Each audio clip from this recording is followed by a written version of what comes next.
The following podcast will contain spoilers, tangents, hot takes, and excessive foul language. Viewer discretion is advised. Enjoy the show.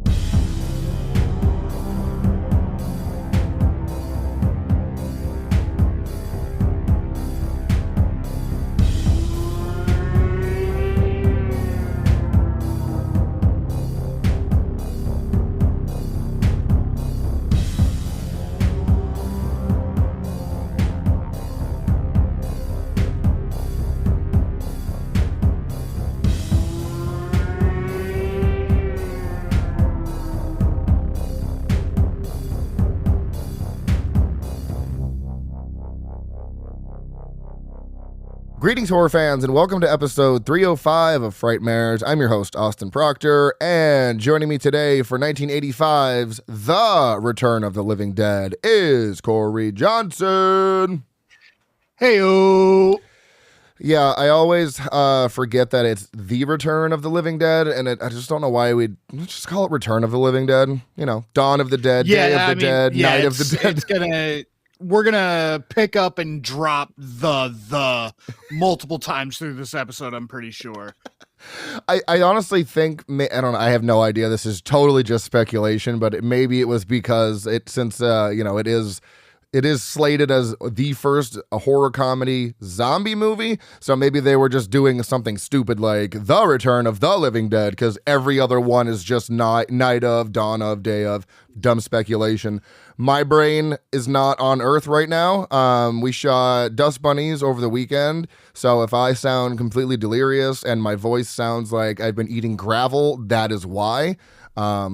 Nothing but talking for 2 nights straight and, yelling for the director and yelling for this person. So I'm tired. We went until about 3. Well, it was about 2:30, but then we had to clean up last night. And by the time I fell asleep, it was 3:30.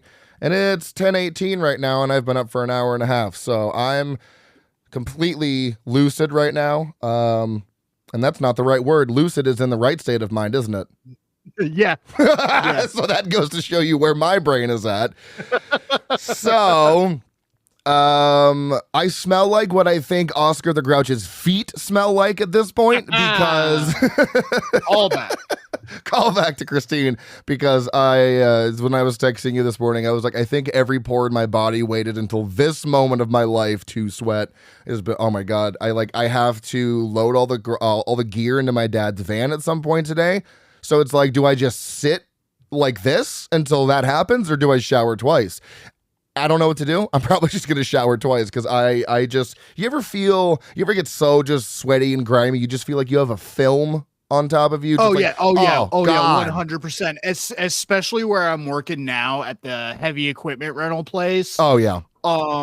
There are certain times where I'm like around like mechanical, like machine grease and stuff, and it just gets on you, and then you go and like wash your hands or whatever, and then you touch your face and it's just like, oh yeah. No, that was you touch one spot on your face and it's like the fucking symbiote from Venom just all across your body immediately. Yeah, so that's where I'm at right now. But nonetheless, Dust Bunnies was a fun time. It was good. We got a lot of crazy, wild, fun shots. So far, the footage is, we're all laughing at it, but I don't know if that's just because we think it's funny because we're working on it, or if it's legitimately hilarious. But the main actor, Josh Morgan, is fucking crushing it and doing a great job. So, and then my buddy Kramer also had a small part that he nailed. And yeah, it's a lot of fun. But let's talk about our history with the Return of the Living Dead. Just wanted to give everybody an update on Dust Bunnies. We still have one more day of shooting because we could not get it all in a weekend. But we got, I'd say, like 80% of the movie done. So, and I've seen like small snippets of the raw footage, and it's gonna be a good time for sure. I think, yeah, and I appreciate you saying that. I sent it to like you and Michael. And I think Jason as well. I sent it to a couple people. I'm like, this is where we're at, and then that's just raw footage right from the camera. So nothing has been done with sound or color or anything. But the shots look great. We got some really good equipment. So At the very least, it will look really good. The main actor crushing it, and I know the sound design that I'm doing will be good. So there's at least 3 elements to a good movie. And shockingly, the lighting, not shockingly, the lighting was the hardest part, but I think we got a lot of good lighting going on. I have so much more, not like I didn't have respect for filmmakers, but especially for people who light movies. That was the fucking hardest thing. I can shoot the movie all day. I got a lot of fun angles, but lighting it, god damn, that was so hard. It now makes sense as to why in certain movies it's like, why does this living room have 19 lamps? Yeah. So respect to anybody in the lighting department. You guys are, oh my God. I don't even have words for it. I have so much more appreciation. So let me see here. I'm scrolling back through my history with The Return of the Living Dead. I watched this for the first time in 2020. Really enjoyed it the first couple times I watched it. This was the third watch for me, and I did a lot of reading up on it and got a lot of facts about it, so it made me appreciate it a little bit more. So yeah, it's safe to say this was definitely one of my favorite zombie movies. And that's pretty much my history with it. Had seen Tarman for years and years and really didn't know what that character came from. And then I saw the movie and I was like, hey, that guy, I recognize him. So that's my very brief history. And I think Cory's is going to be even briefer than mine because this was a first time watch for you, correct? Yeah, it was a first time watch. I had seen before like the one little scene where they're interacting with the zombie woman. I'd seen that like on TikTok or whatever, just in passing. Had no idea what it was from. So when I sat down and watched the movie, I was like, huh, that's what that's from. Yeah. Okay, cool. Like, all right, cool. So yeah, that is our very, very brief history with The Return of the Living Dead. So let's move on to what did Jason Hill make me watch? This week, Jason made me watch Ghoulies from 1985. And this is one I had seen, but like quite some time ago. Couldn't tell you one thing that happened in the movie. So I was like, yeah, let me rewatch that. Plus I had the 4K that I hadn't watched yet. But Ghoulies is about a young man and his girlfriend. They move into an old mansion home where he becomes possessed by a desire to control ancient demons. Charles Band produced this, and if you don't know who that is, he is the guy who basically, I'm pretty sure he started Full Moon Features, so movies like Puppet Master and Ghoulies and a whole bunch of just like low, not like low grade, but just like B movies. There's a lot of heart and soul in them, and honestly a lot of fun practical effects, but they're just cheesy B movies. So if you don't know Charles Band, go look him up. He's produced like hundreds of movies. It starts off with a satanic ritual. Got me already. I'm there. Love a good satanic ritual. The score was entirely too good for what was happening on screen. I mean, they're little green monsters, and the score is just this triumphant orchestral just masterpiece. And you're just like, wow, someone just went crazy with this score. And the story to me is legitimately fun, but in a totally over-the-top way where everyone is bringing this manic energy to it. So just that really cheesy, just fierce intensity that, you can have.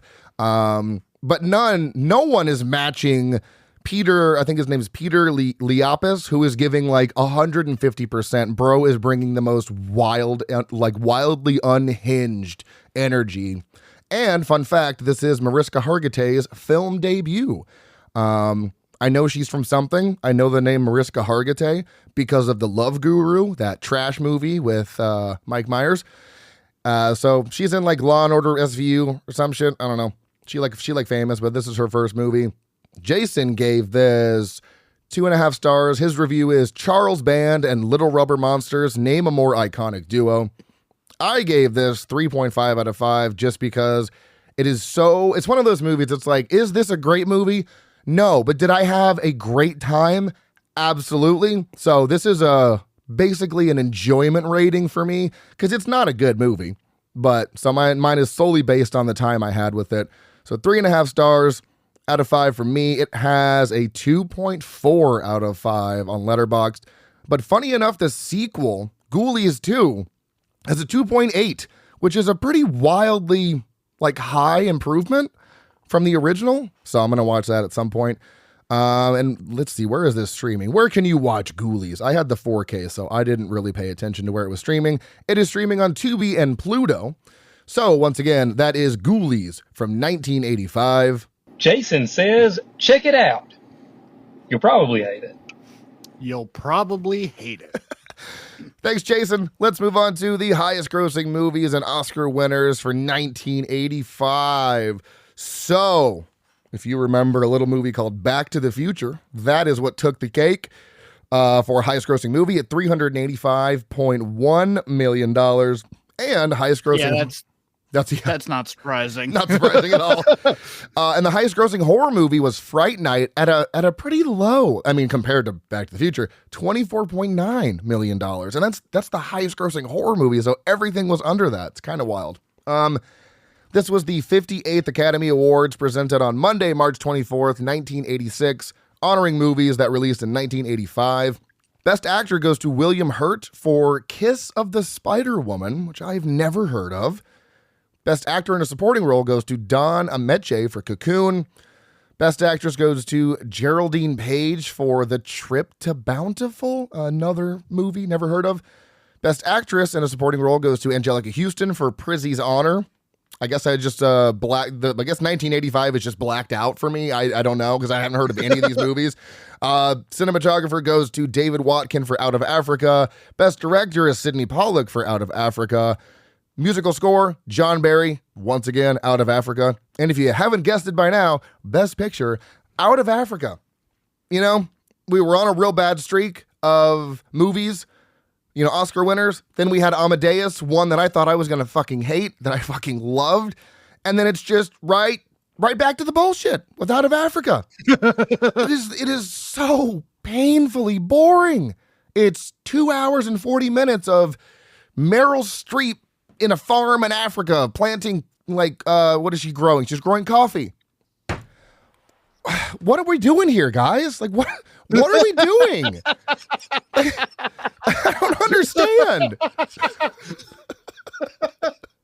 I don't get the appeal of this. And I have never seen you look so exasperated and sad. It's probably because of how tired I am, but just thinking about this movie in this state of mind, it's just it felt like a 4-hour movie. It was so, and thank God it wasn't on Tubi. It's on Netflix. But I mean, this one isn't even one that I'm I can see the appeal of, because there's been a lot of Oscar winners where I'm I get it, but it's just not for me. Let me rate it at 2.5. I don't understand how anyone genuinely likes this movie. It was so ridiculously slow and boring. To me, nothing exciting happens at all. It's just a constant level of mediocrity the entire movie.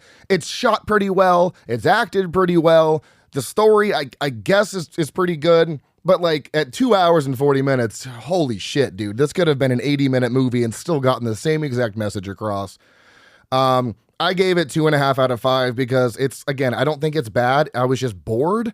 And my review is, streaming services really need a playback feature of 1.5x or 2x because this movie was a fucking slog. And I really wish there was playback speed, because if I watch this at 1.5 times, because everyone's also talking very slowly, so this would benefit from 2 times speed and then subtitles turned on. But that's where I'm at with this one. Not that it was bad. I was just painfully bored. So I'm not going to recommend this one. And like I said, you can watch it on Netflix. 3.4 out of 5. I don't know. If this is your thing, go for it. I think a lot of people just like Meryl Streep. And yeah, I was about to say, she doesn't normally attach herself to bullshit. Yeah. So, I mean, it's probably for its own merits a decent movie. I mean, movies don't win Best Picture for absolutely no reason. But, as we've been saying, as is the theme of the year for this go around, it might not be for me. Yeah. It's just not for me. It's for someone out there, I assume. I mean, a lot of people have rated it pretty well. It's just not for me. So that is Out of Africa from 1985. You can watch that on Netflix. And we are on our way to the IMDb Roundup. This is The Return of the Living Dead from 1985, released on August 16th of that year in the US. Rated R for severe sex and nudity, severe violence and gore, severe profanity, great track so far, mild alcohol, drugs, and smoking, and moderate frightening and intense scenes. Coming in at 1 hour and 31 minutes, perfect time for a movie, 90 minutes in and out.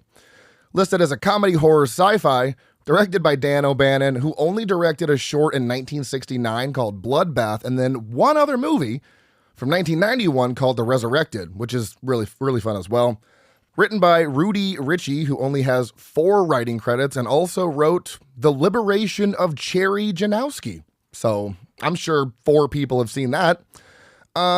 We also have written by John A. Russo, who also wrote Night of the Living Dead 1968, Night of the Living Dead 1990, and another Night of the Living Dead from 2011. So man's writing zombie movies, ladies and gentlemen. I was about to say, that sounds a little one-trick pony. Every single thing has Living Dead in it. It's also written by, stand by, 2 more people. Russell Striner, who only has 1 other credit for The Devil and Sam Silverstein, but he also played Johnny from the opening of the original Night of the Living Dead, so that was fun. And then Dan O'Bannon wrote this as well, who also wrote Alien, Dead and Buried, and Total Recall. So the man has written far more things than he has directed, and like banger movies too. So composed by Matt Clifford, who only composed 2 other things, 1 short and 1 movie called Beijing Spring. It's weird how this happens every now and again. Like a movie like this, people come together and then just basically don't do anything else. I just find that so fucking fascinating. Edited by Robert Gordon, who also edited Love Bites, Toy Story, and Stuart Little 3, Call of the Wild. And then starring... They made 3 Stuart Little... I knew they made 2, but I had no fucking clue there was a 3rd one. Did not know there was 3. And who knows, there's probably 4. Starring one of the most disgusting names to like say, Clu Glagger. Yeah, it's horrible. Not a fan of that name. As Bert, who has 165 credits, was also in A Nightmare on Elm Street 2, Freddy's Revenge as Mr. Walsh. We have James Karen as Frank, who has 213 credits and was also in Poltergeist as Mr. Teague. We've got Don Calfa as Ernie, who was also in Weekend at Bernie's as Paulie, Vito's hitman. Tom Matthews as Freddy, who was also in Friday the 13th Part 6. Jason Lives as Tommy. Beverly Randolph as Tina, who only has 16 credits, but she's also in a movie called The Slasher Nurse from this year, so she's still actively acting, but only has 16 credits in like 40 years. John Philbin as Chuck, who was also in Children of the Corn as Amos. Estimated budget of $4 million, grossing $14.2 million worldwide. Filmed in LA, California, and 1 exterior shot in Louisville, Kentucky. You can watch this on Tubi and Pluto TV. Movies that came out around the same time, we have Back to the Future, Mad Max Beyond Thunderdome, Silverado, Explorers, The Legend of Billie Jean, National Lampoon's European Vacation, Pee-wee's Big Adventure, Fright Night, Phenomena, Weird Science, Real Genius, and Teen Wolf. IMDb summary: when 2 bumbling employees at a medical supply warehouse accidentally release a deadly gas into the air, the vapors cause the dead to rise again as zombies. This is The Return of the Living Dead. They only come out at night. They're mean, rude, and dead. Not them. Them. There's 100 of those things out there. How many did you say? 100? The dead are refusing to remain buried. What are we gonna do? What are we gonna do? We're gonna call the boss. They've come back to life. They're hungry. And they're not vegetarians. The graveyard out there is full of people coming out of the ground. We have a little problem. What the hell is going on there? Rabbit weasels. What? More brains. Do you want to party? It's party time. We got a party. It's party time.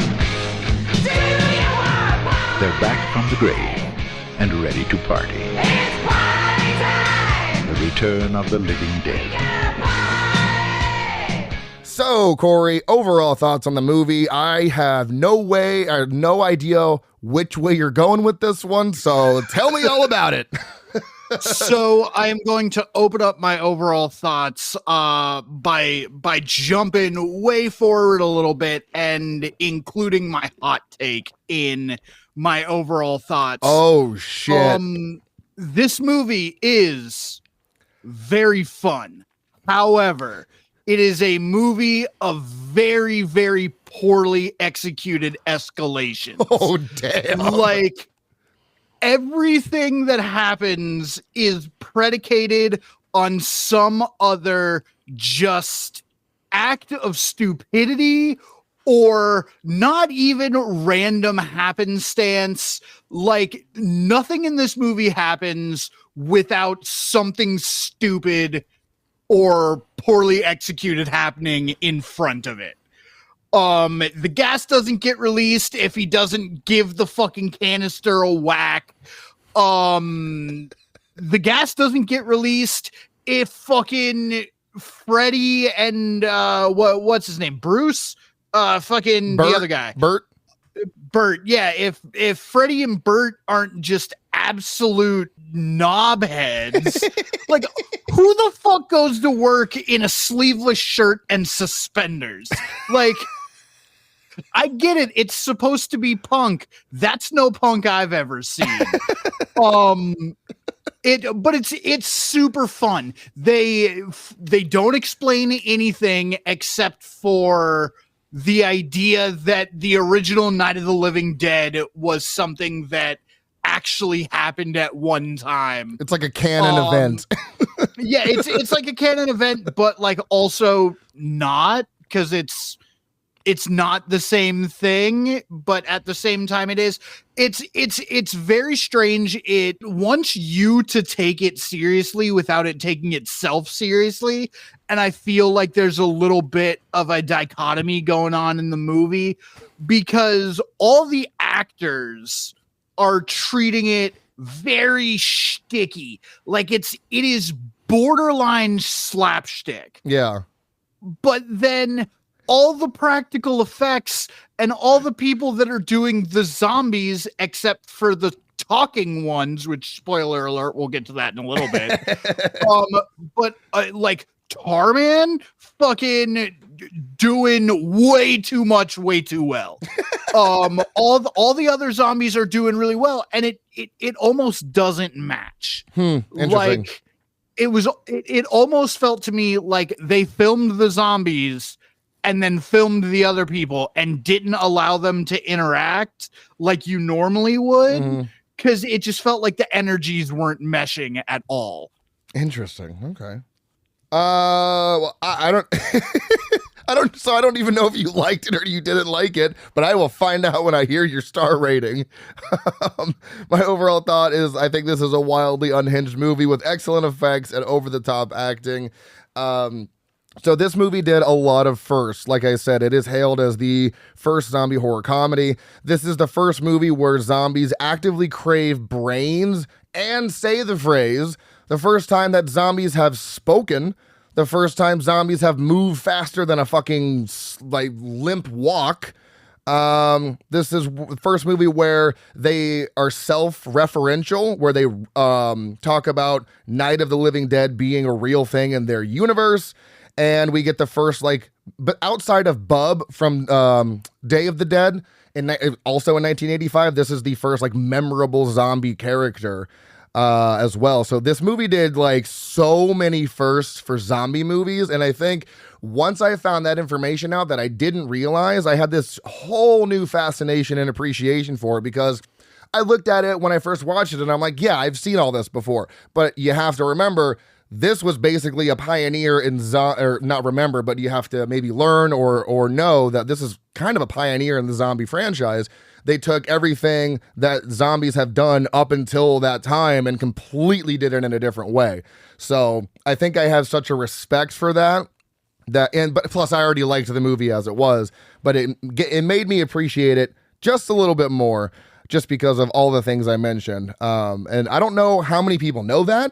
So that's why I figured I would say all of it, because I did a wild amount of research on this and I didn't just read the first article I came across. I read I think 3 or 4 different articles that basically all said the same thing in different words.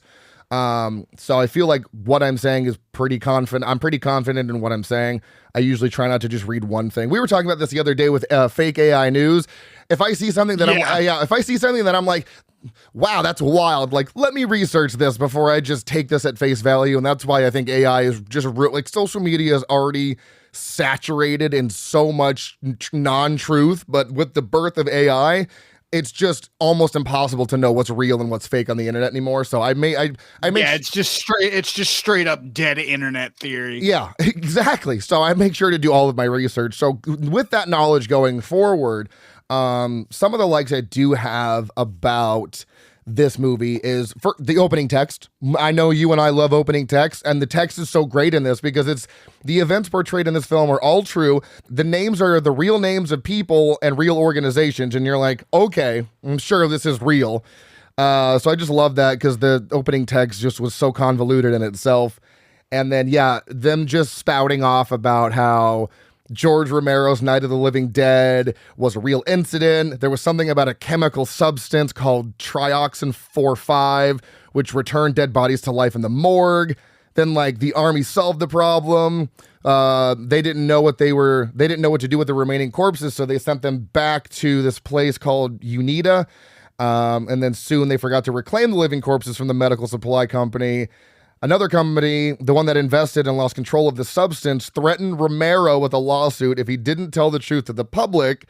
So Darrow should have gotten the living corpses, but they only wanted to hide them from the public eye. So it's just this ridiculous story that they throw into this, making that whole thing seem real and also like a scandal. So you get like this government conspiracy thing going on right off the bat. I know you love conspiracies like I do. I do. So I thought that was fun. And then they followed that up at the ending too, when whoever that guy at the end gets that call about, oh, they're being spotted in Kentucky. And he's like, nuke them, or, firing squad where the bombs came. And I thought that was so funny. I was like, there's a level of like, is espionage the right word? Is that the right word? No, so espionage is like spying. No, yeah. So it's just, there's a level of government conspiracy that I forgot that was in this movie that I'm like, yeah, I like that. It's not just zombies, they're government conspiracy zombies. Nice. So. Yeah, they're like weapon super soldier, like a la Resident Evil style. Yeah, meant to be like bioweapons. It is a super, super goofy movie. I love one of the things I do really love, although it can get to be a little much at times, but only for like microseconds, but how tongue-in-cheek they are with everything, basically. Like they're just absolutely taking the piss out of the government with that one guy with all the fucking computers locked behind a cupboard. Yeah. And then just the way that Bert and his boss interact with each other, and then how the boss and Ernie interact with each other. Like everything's very, very tongue in cheek. But then they like I said, like they don't take it seriously, but they expect us to take it seriously almost. Yeah, with what they're doing. Exactly. It's almost, yeah, exactly. And I think that's why upon this watch, I was noticing a lot of things I don't notice before, because when I'm watching a movie for the podcast, I am, I'm taking notes, but I'm also I'm not, just scrolling on my phone like I do with other movies sometimes. So I'm really locked in. And this time it just fully worked for me with all the things that you're mentioning and I've mentioned. I'm just like, wow, this is just like a little, and it makes sense because it has an incredibly high rating for a horror movie too. But yeah, I think it works so well. There's very little things that I dislike about it. In fact, I think I only have two things. What was the other thing I was going to transition to that you said? Well, that fucking thought is gone. Oh yeah, the zombie virus. So, and kind of talking about the government conspiracy and stuff like that. This, because the toxin that was released is like the thing that was supposed to be related to Night of the Living Dead. But in this, instead of someone getting bit and transferring the virus, I mean, don't get me wrong, that does happen. I love how the zombies are basically born because it was acid rain like that's never been done before. It's usually people get bit or something like that. So the acid rain coming down all over and the setting of the cemetery was just fucking perfect. So all the zombies just start hurling out of their graves. And there's also this wicked shot where the camera clearly goes into an open grave, but the camera just slowly lowers itself down, a la like Hereditary when Charlie's going into her grave. Spoiler alert for Hereditary. And then you see the rain trickle down all these all this dirt and roots, and then hits the boot of a dead person, and that person comes to life. A lot of cool shots in this, but I love how the zombies come to life because they do have the traditional.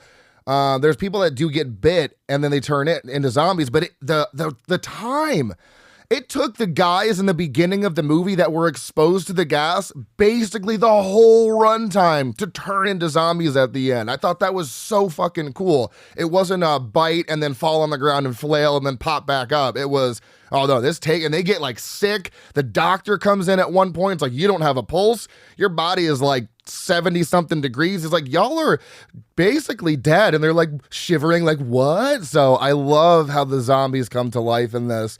And of course, I like the practical effects. Practical effects are really good. You have Tarman, which is a goopy, and that's one of my issues. I wanted more Tarman because I felt like he was the star zombie, and he only has maybe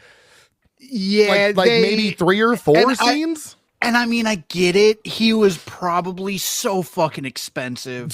He was probably so fucking expensive, and not only like the character costume itself, but I'm going to go out on a limb and say the person who was in the costume, best actor of the movie.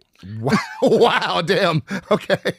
Just because like the amount of animation that person had to do and like how loose and lanky they made their body while at the same time maintaining some weird stiff posture. Like, yeah, well, I'm going to have noodle arms, but my shoulders aren't going to move at all. Like it was very impressive for a person who I know is acting in a zombie costume. Yeah, because it's so weird because at times I felt like it was some sort of odd animatronic because the body just doesn't look like a human body, and the way it moves too, you're like, this is a defunct fucking animatronic from Disney that's gone rogue or some shit. Just the movements of the body were so unnatural, and his face just dripping with the goo was fucking excellent. But yeah, the zombies I think look great in this, and they do have full, not sprinting zombies, but there's a point in time where those paramedics come and then they just get fucking swarmed. I think one of them gets tackled by a zombie, and there's a lot of running and a lot of just fast-paced zombies, which I really enjoy. And even speaking about that scene with the paramedics, it's so great because everyone's in the morgue, looking out the little peephole or the little, spot where you can look out. It's very small. And they see the paramedics that have already come and died. And they're like, oh, look, more paramedics. And the two guys get out and they start running to the building. And that's when that swarm happens. And they're like, oh, shit. That was such a great scene. Like, help is on the way, dear. And then, no, everyone's fucking dead. Yeah. And I love how contained this movie is because while it does there's a lot of exterior shots. I mean, you have a graveyard, you have people running down the street, but the main group of people is holed up in this one spot, and then they'll move, and there's this real tense feeling of isolation and separation, but then you have these big exterior shots as well. And I think the contrast of those two really worked for me in that moment. And everyone in this movie is just basically every single person's a fucking idiot in some way, shape, or form. No one makes any good decisions, and every time they try to make a good decision, that just fucks them over in the end. So it's just a constant cycle of just making the most ridiculous and unhinged decisions that doesn't end well for everybody because they all die at the end, which is hilarious. Yeah. There's not a single survivor because they just get fucking blown to bits. And that final shot, which is clearly a miniature set, you can tell when basically the nuclear bomb goes off and you have that mushroom. Yeah. Still great because the bomb goes off and you're sitting there and you're like, this is a long shot. And then the wind comes after it and you're like, oh man, that was a really cool atomic, fake atomic blast. Love me a good miniature. Already talked about the government conspiracy, the isolated locations. I really only had 2 other comments on some of the characters, like Trash. I think it's hilarious how her name is Trash, and just she gets naked immediately and stays naked the whole movie, and you're like, the entire movie. Even when she's a zombie, she's still butt-ass naked. And then I think Suicide, the guy with the chain from the ear to the lip, Suicide is giving total goth Biff Tanner vibe. Biff Tanner? That's his name, right? Biff Tanner. Yeah, totally giving goth Biff Tanner vibes. I got very similar vibes. Yes, but the Biff Tanner. Until you said Biff Tanner, I hadn't placed it, but I was like, oh yeah, he's definitely Biff-like. And especially the Biff from Back to the Future Part 2, where they go to the future, because he's like that, like neo-punk, or I don't even know if that's the right word, but he's like this futuristic punk, that Biff Tanner, set in the 80s. But so that's pretty much all the stuff I have about likes. I mean, like I said, I could probably go on and on about what I like about this movie, but was there anything else specifically that you did enjoy before we move on to what did not work for us? I really like the lead up to the whole movie. Okay. How it's this fucking I don't even know how to explain the ridiculousness of this medical warehouse. Like just the shit that they have in there, and I get it that that's the bit. Like it's you need a medical supplies. Like it's a whole bit. I get it, but once you're looking at it, you're just sitting there like, this doesn't make any sense. No, this makes no sense at all. And but you like that. I do like that. Like that's it's a level of absurdity that like this is not an absurdist movie. It's not Yorgos Lanthimos The Lobster, where like it's just weird and uncomfortable for no reason.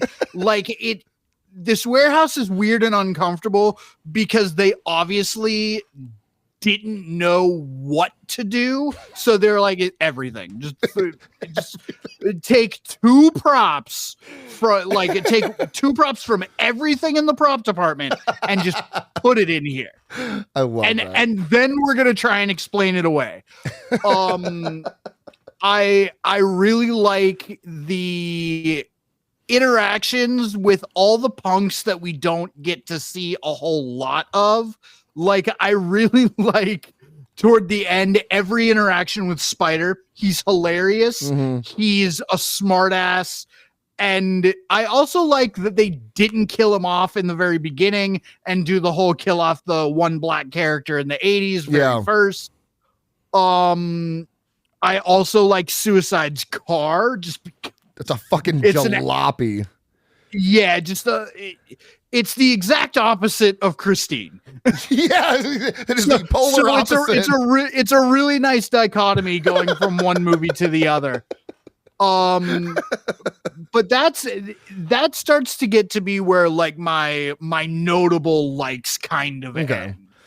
Okay. So like I said, I don't really have many dislikes. I mentioned that I wish there was more Tarman screen time, and there's just certain times where nudity just makes me uncomfortable. And this is one of those movies. I mean, I guess that's the bit. I don't know. But I mean, this woman is not just topless. She is full frontal, just beaver out and everything. I'm like that. And she just was dancing around and grinding on people. And I'm like, there's certain times where I'm like, this nudity is like, it's not even warranted.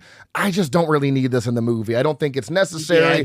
It's just Jessica definitely took umbrage with that. Yeah. I'm not a fan. It was a point of conversation through the entire movie because she was like, yeah, don't get me wrong. Like, she's hot. She's nice to look at. Like, good for her.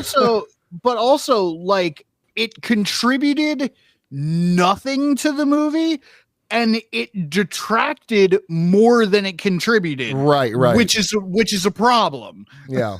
Exactly. So that's kind of my beef with that. And then I forgot that the dog was a half dog, but I saw them beating up the dog, and I was like, the dog's already dead and clearly a zombie. Do we need to just kick it in the corner? And then they picked it up, and I was like, oh, that's right, the half dog. So I mean, like I said, no, I love it. See, and I loved that shit. That was awesome. Like the dogs move it, and then they pick it up, and it's just the bisected dog, and I was like, yeah. When they picked it up, I was like, oh yeah, that's right. But when they were beating it on the floor, I was like, can we not beat the dog? So for a second, I was like, wait a second. And then I was like, oh, that's right. I forgot it was this weird half dog for some reason. All right. So let's hit me with the dislikes here. Things that just didn't work for you. So like every character sucks. I hate all of these characters, but it's only because I don't like it when characters are written in such a way that they are dumb, not for the sake of story, but because none of this movie works if your characters aren't just like absolutely mentally debilitated. Yeah, no, you're like, right. If their IQ is not room temperature, this entire movie doesn't work. And to me, it's insulting as a viewer because it's like, oh, well, could you guys just not think of anything better? Like you can still be funny and like make points and do things smart.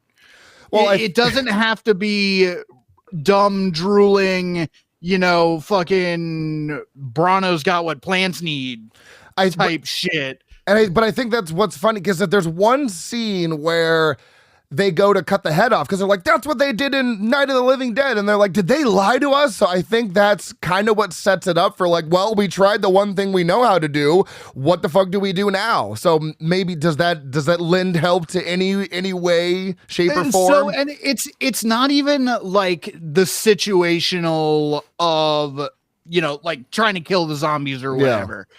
It's the way the character interactions happen. Okay. And like, so like for like suicide, for example, there's one whole thing where like he's yelling, y'all only ever need me when you need a ride and blah, blah, blah. And then he gets hung up on being called spooky. Yeah, that's true. He does. Like, dog, you have a Home Depot chain stapled to your face.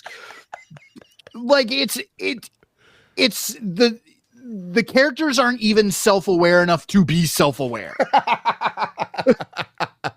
Okay, fair enough. That's like that's totally fair. It's a petri dish of a movie. Like everything is set up to go the way it's supposed to go based on the instructions on the sheet, and there's no free will going on in the movie. Damn. Oh, I love it. No, I love it because I think that's what, and this is another a perfect example of a plot point fully working for me and just not working for you. And this is exactly why I've got one other plot point. Oh, hit me with it. That really worked for you and just I hated. What is that? Fucking talking zombies. Get it out of here. No, I hate it. I don't like I don't like the whole brains, but then like they have cognitive speech. Get the fuck out of here. Like I don't want my zombies to be humanized. It's the same thing that fell flat with me with fucking the mid 2000s Nicholas Hoult Warm Bodies. Oh, yeah. Don't humanize my zombies. That's not what I'm here for. And I get it. Some other person may be like, yeah, I want to know the inner machinations of my zombie. Yeah. I don't. The appeal of a zombie is it is a emotionless, faceless horde that is coming for you. Yeah. And you can either be strong and fight or run. And that's your only two options. Yeah, there's you can't like reason with them. You can't Shaun of the Dead them and make them return grocery carts. Like, and that's the thing. It's so funny. Outside of this movie, yeah, I don't need my zombies to talk. I don't at all. But in this movie, for some reason, it's lunacy. It's so ridiculous. Like, why are we doing this? Especially for a movie so early in the zombie craze to do that. It's like, I know they're just trying to do something different. And yeah, I don't typically like that, but for some reason, I can't help myself but just laugh at the sheer insanity that these zombies are having full conversations. I mean, this is a torso that has been cut in half, and she's saying, I can feel myself rot, and just going on. It's just so ridiculous to me. I'm like, I don't know. I just can't help but like it. I mean, but typically, don't make my zombies talk. Don't make them say anything. Even brains is too much. And you brought this up, and it made me remember. So the other reason that I don't like the zombies talking is because when they go, why do you eat the brains? And the zombie responds with, I can feel myself rotting on the inside, and the brains is the only thing that makes it stop. Normally, in a movie, as long as you give me some kind of explanation, even if it's a bullshit explanation, I'm fine with it. Yeah. Because at least you tried. Okay. But with this, I feel like they had to give us an explanation because they made the zombies talk, not because they wanted to give us an explanation, bullshit as it may be.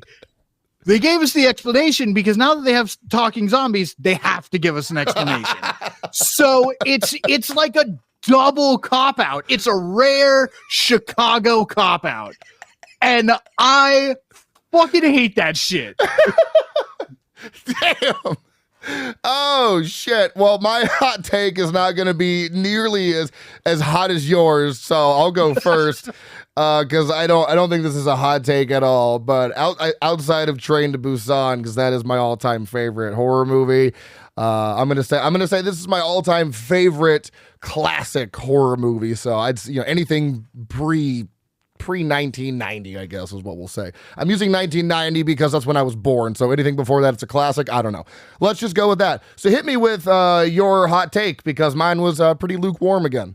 So I hit you with the hot take at the very top of the episode with the poorly executed escalation. Yes, that's right. But what I'm going to do instead of a hot take right now, I have a small list of just kind of like train of thought. Okay. Statements. Sure. Thoughts, whatever. I've done it before. I'm happy to hear yours. Stop having fun. You're learning. Characters named Trash, Spider, and Suicide. The characters interacting with each other is hilarious, but horrible. Too much screaming.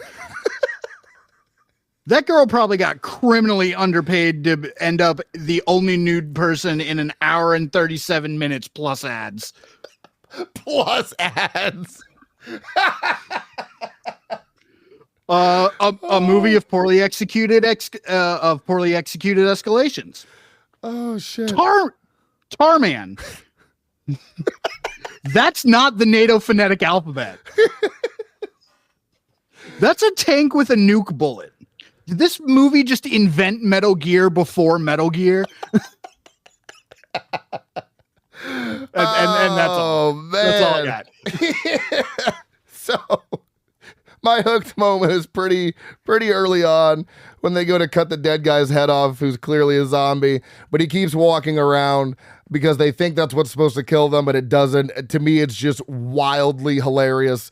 And I knew exactly what I was going to expect going forward because he's just moving around so just jerkily and just they're falling over into shit. And I'm like, okay, I got it. I understand what we're doing here.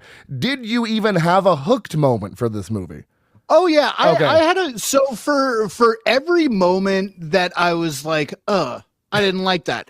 There was definitely moments of like, oh, okay, I'm really about this. So when the first time that I got like fully like, yeah, I'm in it, is when they pick up the half dog and it's barking at him. And I'm like, all right, that's fucking lit. That's awesome.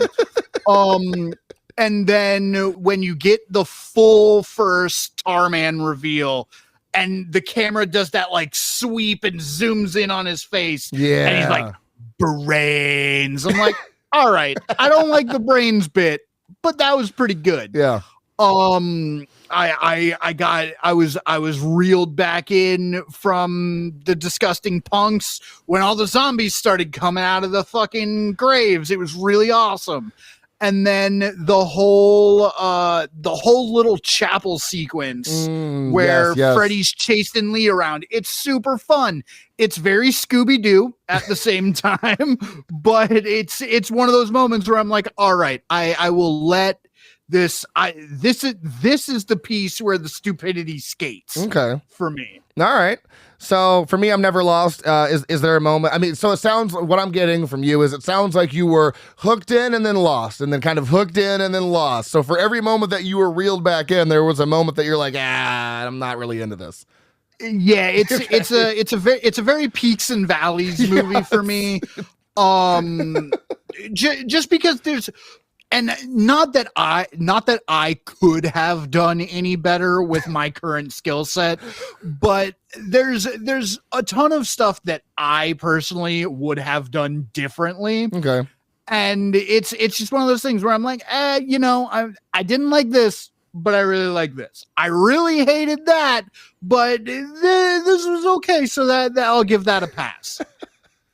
All right. That's what I love about, talking about movies is it's not like you're just saying things you hated with no reasons. You have the reasoning behind for why you didn't like certain things. And that's what I love about, this show is we give our honest opinions on things that, it's not my vendetta against Bagul. Yeah. We all remember that.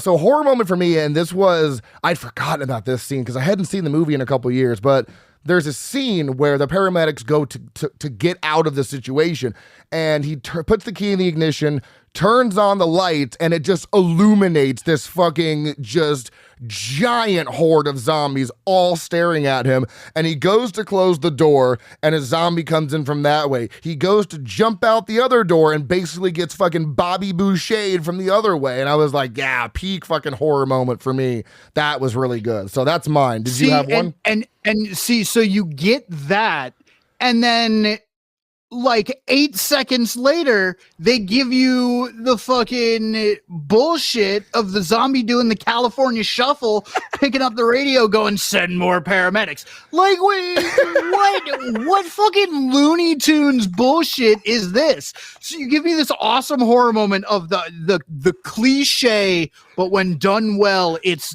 one of the most effective scares ever. You turn on the lights, the fucking horde or the monster or whatever is right there in front of you. Super effective. And then the camp shit happens, and they just start the cycle of bring more people, kill more people, bring more people, kill more people. And it's like, yo, stop sending people. I'm gonna pass out. If the first two disappeared, stop it.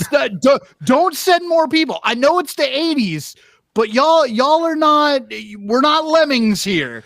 Yeah, and especially it's presented as a pretty small rural town. So if you're losing like half of your force of paramedics, maybe don't send more out. Yeah, for real. All right, what's your horror moment? I probably the practical face melting in the very beginning. That was pretty good. It felt very Raiders of the Lost Ark to me. Ooh, yeah, good point. I didn't think about that. It felt very, very similar, and I was like, I love a good melting face wax. Yeah, I love it. It's so good. And that predates this movie by 4 years. So yeah, they honestly, that was homage to that movie because it's very similar because it's that. I mean, a lot of people's faces melt, but the most iconic one is the guy who gets his hand burned with the Nazi emblem. I can't remember his name, with the glasses and the hat, and his eyes just roll out of their skull and just fucking face melts. Yeah.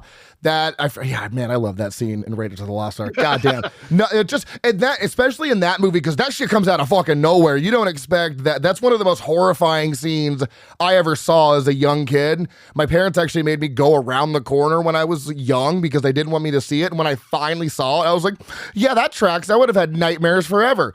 So yeah, that's a really good. Even because I didn't start watching the Indiana Jones series till I was at least a teenager. Okay. And even watching it on DVD as a teenager for the first time, I was like, oh, whoa. Yeah, you're like, Jesus Christ. Okay, horror moment. So my favorite kill is when it's really towards the end of the movie. I believe it's Spider's the guy with the mohawk, right? Is that Spider? No, Spider's the only black punk. Okay, well then whoever is the guy with the mohawk is, the zombies are breaking through the boards that they've put up. I believe it's on the church. And when they're breaking through, the dude with the mohawk gets bit on the head and blood just starts like spurting to the ceiling. And it's that half zombie that they talk to later, but he just gets bit in the head. I'm like, God damn, that was good, because the blood just gushes out of his head up to the boards, onto the roof, and then he just falls back. And I was like, that was a fucking sick kill. Did you have a specific one that really stood out to you? So I don't know if it even technically counts as a kill because the action was not successful. Okay. But when and I made fun of this because it looked like for a half second it was the fucking yellow man from Sin City, the fucking corpse that comes to life when they pickaxe him in the head. Oh, it's so good. That's a good but one. The color correction where they yellowed this guy's skin is fucking terrible. Fair enough. Favorite character for me is the morgue owner, Ernie, because he's a fucking icon, and I questioned it the whole time. And like, why does a morgue owner just pistol at the ready, just right on the hip, not even like away somewhere? Like, all the bodies that you're dealing with ideally are dead. What's with the pistol, Ernie? I'm not sure why you have that, but I love your attitude. So he's my favorite. And I mean, Tarman's also cool. I just wish there was more of him. I know you said you didn't like most of the characters, but was there any one was it Spider? Was he maybe the favorite character? No, I think I'm going to phone this in and say that Tarman was my favorite character. Okay. No, you did say that. Yeah. You did say he was your favorite. Well, you did say he was acting the best, so that makes sense. Yeah. and he has the least amount of things to dislike. Mm-hmm. So I think that's why I'm going. I think that's why I'm going with the big bad, is just because it's an easy answer on that one. That's fair. At least favorite character is Trash, right? We're all not a fan of Trash. I would say it's a toss-up between Trash and Suicide, just because Suicide he's such a galoof. Like he's such a fucking goon. He's definitely the least likable out of all the punks. I did not know galoof was even a word, so all right, I'm gonna be using oh, what a big galoof. All right, fair enough. There were plenty of funny lines. I think my favorite line was when he said, like, they lied or whatever in reference to the movie, just because I don't know, it was fun. There was plenty of lines I could have picked, but I honestly forgot it. So like your favorite character, I'm phoning my favorite line in. So anything for you? Yeah, I actually said it at the top of my train of thought list. Oh, okay.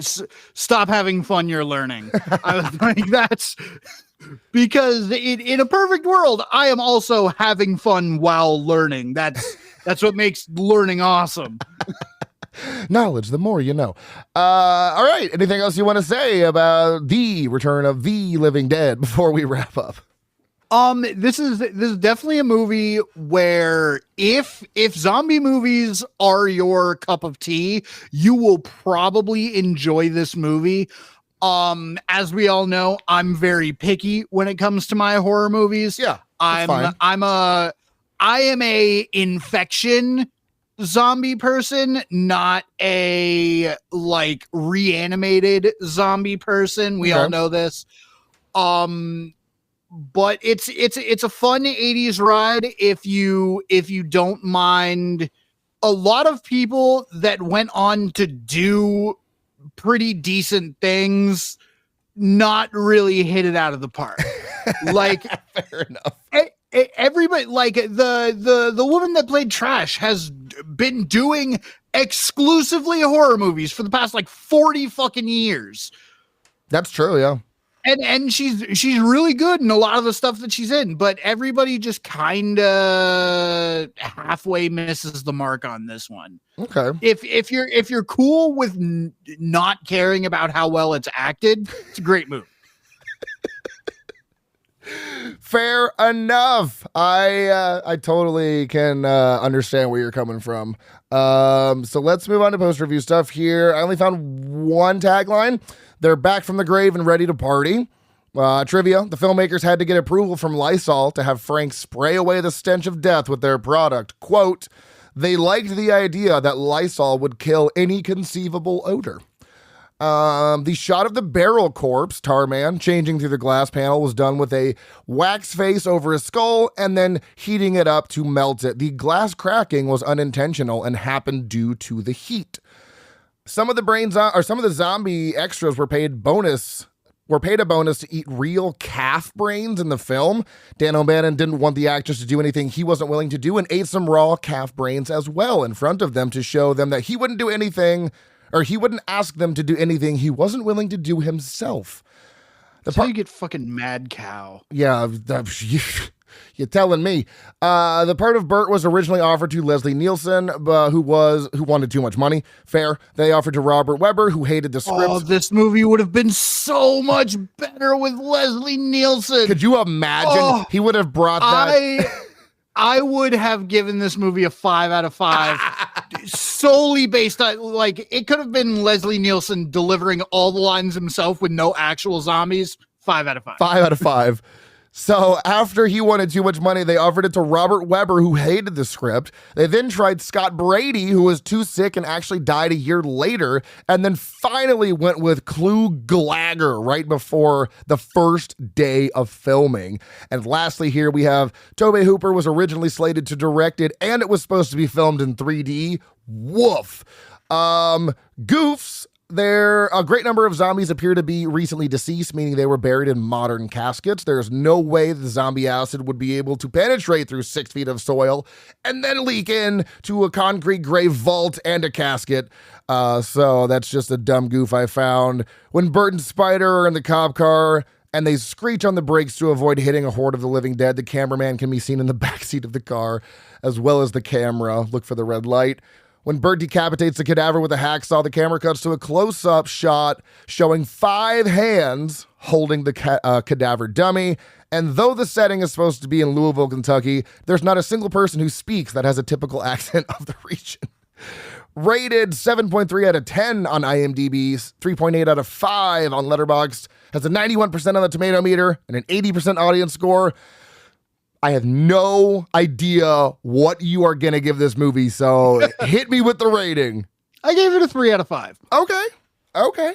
For me, it's a 4.5 out of 5, because like I said, Train to Busan's my favorite. That's a 5. Similar movies according to Letterboxd. We have Dawn of the Dead 2004, Shaun of the Dead, Dawn of the Dead 1978, Zombieland, and The Dead Don't Die. Similar movies according to IMDb. We have Return of the Living Dead 2, Day of the Dead, Dawn of the Dead, Return of the Living Dead 3, and Night of the Living Dead. You said you found 4 funny reviews? Yes. Let's do this. I think I have 5. So let me see. 1, 2. I have 6. Okay, I'm going to cut this shit down. Okay. All right. I will go first since I have 5. 3.5 stars from Marmar. I would also like some brain, please. Thought that was fun. A half star from Liam Rutledge. The best part was when they all got nuked at the end. 4 stars from Some Pulp. Second most iconic dynamic duo named Bert and Ernie. A half-star review from Hannah. Fart noise. Fart noise. Damn. Let's see here. 3.5 stars from Mevs Mats. When I'm dead, I want naked punk girls dancing on my grave too. That's fair. So I'm gonna move away from the mic for this one. A 5-star and a heart from Marcelo. Fire! The lean back was perfect. Well, read it so you can. Oh, FIYA. Got it. With 4 exclamation points. 4 stars from Amanda. Tarman is love. Tarman is life. I love me a man who knows what he wants, and if that's brains, then so be it. A 5-star review from pro member Brian. Rabid weasels. That was one of my favorite parts in the movie when he's like, I can't just burn the rabid weasels. And it's like, you're a morgue owner with a gun. Just shut up and put him in the incinerator. God. 3.5 star, even though they weren't rabid weasels, obviously. 3.5 stars from Emily Rugburn, this is a sadly true review. We handled COVID roughly this well. It's like, yeah. So if you enjoy the show, please rate and review us on your favorite podcast app of choice. You can also follow us on Facebook, Instagram, TikTok, and Slasher app at Frightmares Podcast. If you want to follow me personally on Letterboxd, you can do that as well. I am Dr. Proctor. You are Frightmares Cory. Boo to the ya. Next week, John and I will be back doing Chopping Mall from 1986. So until then, stay tuned and... more stay spooky.